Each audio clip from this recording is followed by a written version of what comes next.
What's up everyone, this is Mizan The Poet. I wrote this poem for Streethands, which is an organisation that deals with youth issues, and it's called Innocence Lost. So here goes, Bismillah. They say that the eye is a window to the soul, where we should see the rays of the sun streaking when smiles are beaming, but in his eyes, I see happiness bleeding. His neck's choked in so much anger, it's as if the pulse of his lifeline stopped bleeping. Being only 5 years of age, his body being unable to contain the level of his rage has removed all the innocence from his face as he struggles to see the light. Because confusion lies where hope died, in a world where he's too young to drink a sip of wine, too young to be embraced by a wife, too young to ride his first mountain bike, means that he should also be too young to know what domestic violence feels like.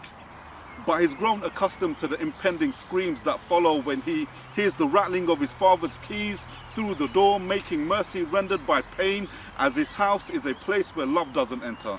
Yet he still prays for change where hate reigns supreme, giving peace no concessions, leaving him to go for a one-on-one counseling session with depression. Because misery loves the company of those seeking the assistance of the heavenly kind. Now that bloodied scenes of his mom start to rupture his mind, scenes where he can point out the perpetrator, but his inability to help results in him pointing the finger back at himself.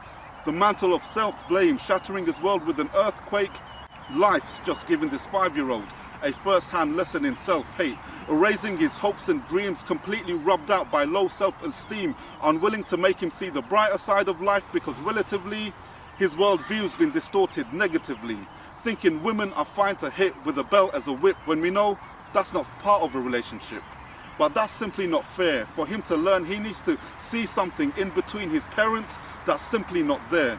Love being the missing ingredient instilled the process of self-loathing that comes out in antisocial behavior, sparking the need to control but not to console him.